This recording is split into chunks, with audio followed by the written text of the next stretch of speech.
جمال ريان اعلامي بقناه الجزيره بيقول حر قطر ولا برد لندن، لن اكون اول شهيد في الجزيره. في كلام انه قناه الجزيره قال ايه هيطلعوها لندن عشان تخف الضغط عن الحصار بتاع قطر. فجمال ريان عايز يقول، هو اعلامي، هو مؤسس للجزيره، واحد من المؤسسين يعني، بيقول لا انا قاعد في قطر، حر قطر ولا برد لندن، ومش هكون اول شهيد في الجزيره. يعني معناه الناس كلها متضامنه مع بعضها، وانهم كلهم يعني مستعدين للشهاده في سبيل قطر والجزيره. تحياتنا لهذا الاستاذ اللي كلنا بنتعلم منه، وتحياتنا للشعب القطري. احمد خد بقى، شوف بقى من جمال ريان لمين. بص ده بقى،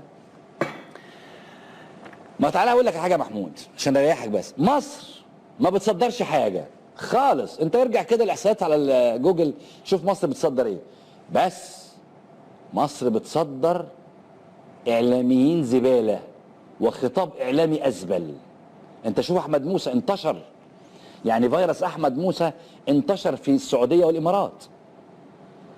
لا مش بس بنصدر اعلاميين زباله وخطاب اعلامي سافل، لا ده احنا كمان، فاكر انت الخبير الاستراتيجي بتاع،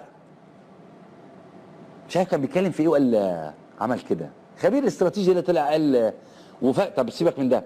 فاكر الخبير الاستراتيجي اللي قال لك اسرائيل لا يمكن تنتصر علينا لان احنا غرب وهم شرق، فلما يجوا يطلعوا علينا حاجه الجو الهواء صواريخ الهواء يبوظها. الراجل اللي هو كان محافظ السويس اللي قال لك ومالها كلاب الشوارع، احنا ممكن نصدر كلاب ونكسب فيها. النوعيه دي، وفاكر حسام سويلم، النوعيه دي من اللي تحتهم خبير استراتيجيه، يبدو ان مصر صدرتها للسعوديه. فالراجل السعودي اللي هو اتربى على ايد الخبراء الاستراتيجيين في مصر طالع يقول ايه بقى؟ ان قطر هتفشل وهتسلم وهتركع. ليه بقى؟ لن تستطيع قطر العيش بدون الحليب السعودي.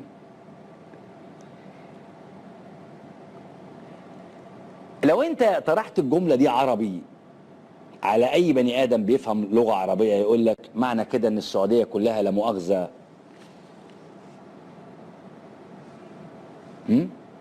ايوه ايوه، ومعنى كده ان قطر كلها اطفال عامله كده. يعني بيجيبوا الكلام ده منين؟ طب ده احنا ده بس تفوقوا علينا. يعني الشهر ده انا اهنيه اديله شهاده حسام سويلم، او نفسي افتكر اسم الراجل اللي كان بيلعب بالسن ده. يعني لما تقول لي لن تستطيع قطر العيش بدون حليب سعودي، الله، ده معنى كده ان الحليب السعودي ده تمشي انت في الرياض تلاقي الحاجات بقى حواليك مليطه ومزروطه، ومعنى كده ان قطر كلها اطفال قاعدين مستنيين الحليب. الحقيقه مصر تاثيرها كبير جدا. طبعا مش عايز ازود لان لو زودت هزعل الناس، لكن على كل حال ادي نموذج للخبراء الاستراتيجيين بيتكلموا في الاسداء. خلينا ناخد الاخير او قبل الاخير، الراجل المحترم اسماعيل هنيه بيقول الشعب الفلسطيني سيسقط صفقه القرن. والله وانا يعني معتمد على الله وعلى الشعب الفلسطيني وعلى الشعب القطري والشعوب الخليجيه المحترمه. عايز اعلق بس على احمد الشهري، كلامي ما ينطبقش على الشعب السعودي اطلاقا. انا اعرف ناس سعوديين جزمتهم برقبه مصريين من امثال احمد موسى ولميس كتير، لكن الحقيقه انا بتكلم على احمد الشهري، التخيل والسذاجه والسفاله والعبط. خلينا ناخد دلوقتي بين السطور. اهلا بكم، وناخد دلوقتي فقره بين السطور. اول مقال في بين السطور للكاتب التركي اسماعيل باشا، اسمع منه. انا اسف اسماعيل ياشا، اسمع منه. كان في حوار دار في العيد بيني وبين مجموعه مثقفين الحقيقه واعلاميين، وكنا بنتكلم على السديسي والعريفي وموقفهم السافل من الحصار القطري. بعض الناس دافعت عنهم وقالت اصل ده تحت الضغط وبتاع، لكن بعض الناس الاخرى ردت قالت لهم طب هو تحت الضغط تكتب تويته، تحت الضغط تكتب بوست، لكن هل تحت الضغط تطلع في الحرم وتقول ان الذين يبايعونك في صلاه المغرب انما يبايعون الله؟ هل تحت الضغط انك انت تصلي بمسلمين، ما اعرفش كانوا 3 مليون تقريبا في العشر اواخر، تصلي بيهم وتقول يا حنان يا منان وفق محمد بن سلمان؟ ما ذنب واحد باكستاني ولا واحد بلغاري ولا واحد بولندي ولا واحد ليبي ومش علاقه بمحمد بن سلمان ولا علاقه بالسعوديه، هو جاي حج او سوري جاي يعمل عمره.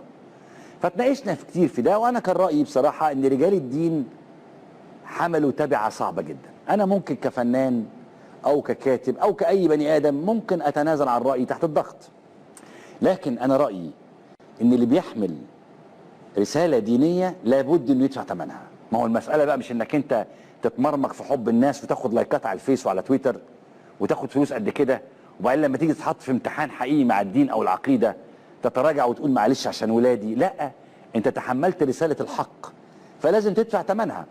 انت يا اخي وريث انبياء، يعني العلماء ورثه الانبياء، فوريث النبي لازم يكون زي الانبياء. الانبياء كلهم اتبهدلوا، او يعني الغالبيه منهم اتبهدلوا، ما حدش فيهم قال معلش زي بعضه عشان قريش بس نعدي الموضوع، او عشان الرومان نعدي الموضوع، او عشان مش عارف فرعون نعدي الموضوع. لا، الانبياء اغلبهم دفع الثمن. سيدنا موسى اتطرد من مصر، سيدنا يوسف اتسجن، سيدنا محمد اتبهدل في الطائف. فما تجيش انت تحمل رسالات الانبياء دي وبعدين لما يجي الضغط عليك تقول معلش اصل انا هعديها. انا ده كان رايي بصراحه، لكن ناس كتيره او ناس اختلفت معايا. ناس بتحب العريفي، ناس بتؤمن بالسديسي ما تؤمنش بالله. اسماعيل ياشا الكاتب التركي بيقول حاجه مهمه جدا في المقال ده. بيقول هل علينا ان نعذرهم؟ بيقول تسببت الازمه الخليجيه في اصابه الكثير من المثقفين والكتاب والعلماء والدعاء بصدمه كبيره ادت الى ارتباك مواقفهم في ظل الحمله الاعلاميه الشرسه التي تستهدف قطر وكل من يقف الى جانبها. وفي البدايه والنهايه لابن كثير ان اعرابيا يقال له جابر بن عامر سلم على الامام احمد بن حنبل وقال له: يا هذا انك وافد الناس فلا تكن شؤما عليهم، وانك راس الناس اليوم فاياك ان تجيبهم الى ما يدعونك اليه فيجيبوا فتحمل اوزارهم يوم القيامه، وان كنت تحب الله فاصبر على ما انت فيه فانه ما بينك وبين الجنه الا ان تقتل، وانك ان لم تقتل تمت، وان عشت عشت حميدا. قال احمد او الامام احمد بن حنبل: وكان كلامه مما قوى عزمي على ما انا فيه من الامتناع من ذلك الذي يدعونني اليه. الاستاذ اسماعيل ياشا بيذكر نقلا عن ابن كثير قصه الامام احمد في قضيه خلق القران اللي كانت في فتره، والامام احمد كان له راي مخالف لراي الحكام او السلاطين او السلطان وقتها.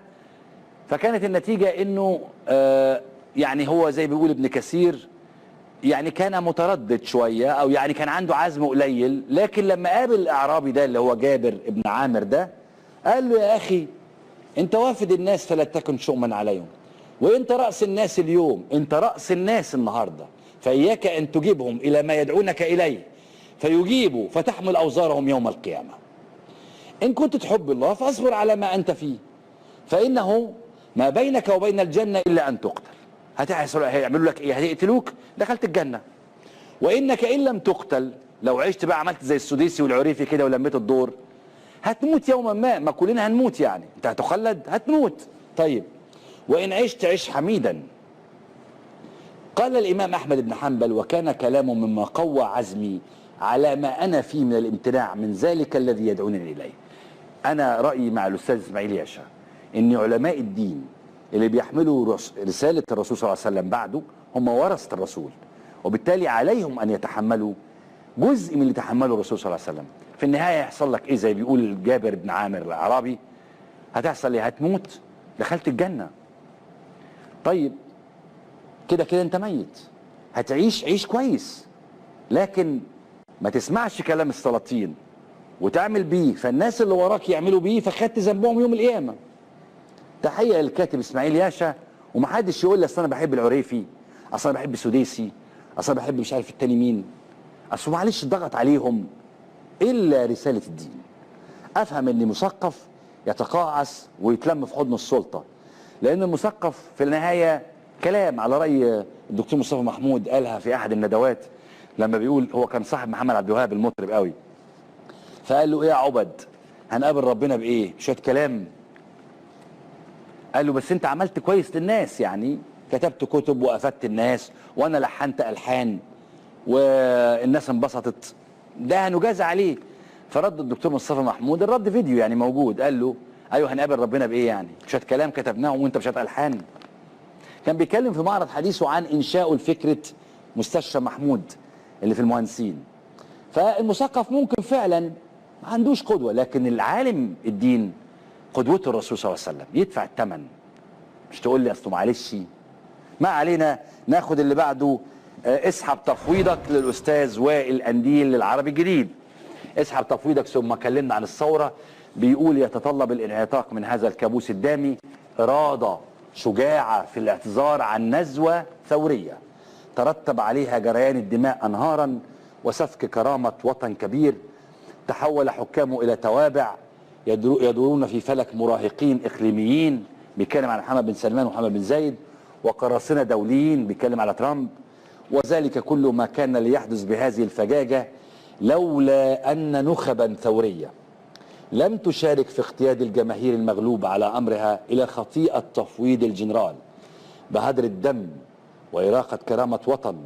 اسحب تفويضك واعتذر عن دورك في دفع الناس الى منح تفويض بالقتل والخراب، وبعدها يمكن ان تحاضر فينا عن كيف تكون الثوره.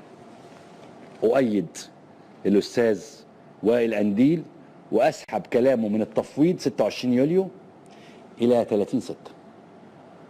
اسحب دورك في 30/6، اعتذر عنه رسمي، قر واعترف انك في الخلف عشان اعرف احترمك، انما كده ما علينا. الاستاذ سليمان الحكيم بيقول لا تلوموا ابسوس لوموا انفسكم. بس دي صورة مش الاستاذ سليمان الحكيم، دي سليمان جودة. ما علينا. بيقول ليس امام القنوات الفضائية التي تكتشف انفضاض المشاهدين عنها الا ان تفتش عن السبب، والا ان تعالجه بما يغري المشاهد بالتوقف عند شاشتها، بدلا من ان تلوم شركة قياس نسب المشاهدة. نسب من المشاهدة لا بؤس بها للقنوات التي تبث من خارج البلد وتركز على السلبيات وحدها وتتبنى نبرة عالية ولاذعة في نقد الأوضاع العامة.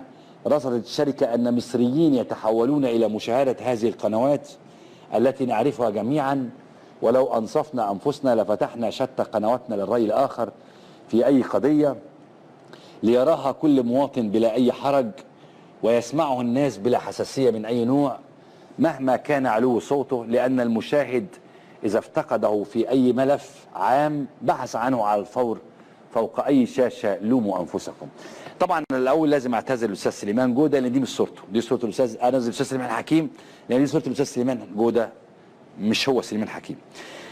لكن الأستاذ سليمان الحكيم وهو كاتب كبير وتاريخ طويل الحقيقة، يعني بيتكلم على إنه إبسوس لما طلعتنا وطلعت إن القنوات بتاعتنا بتتشاف أكتر من قنواتهم، فهو بيقول ما تلوموش إبسوس اللي هي الشركة بتاعت قياس الرأي، لكن لوموا أنفسكم، لأن إحنا قنوات بتاعت اللي بتبص من الخارج بتقول الحقيقة بنبرة عالية ولاذعة. إحنا بنقول الحقيقة بنبرة عالية ولاذعة، لكن قنواتكم كلها لازم تتصلح، لازم تستضيفوا الرأي الآخر عشان القنوات الناس تشوفكم.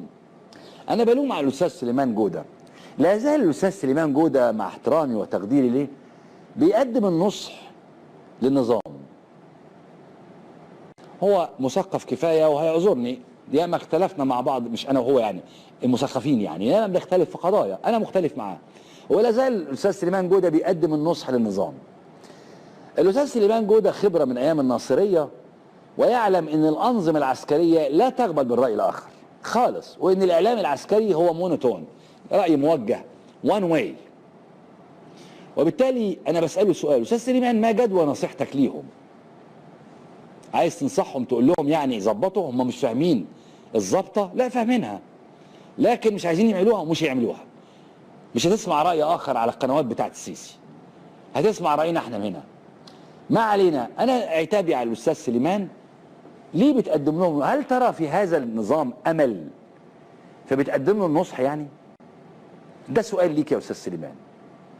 انا انصح واحد هيقع، انا باقي عليه وهو يا عيني شاطر بس هيقع، لكن نظام توغل في بيع الارض والعرض وجاي على الناس بالطريقه دي وبياكل دم الناس وهو يشتري طيارات وحاجات كده، تيجي تقول له في الاخر معلش لا اسمع كلامي، مش هيسمع كلامك.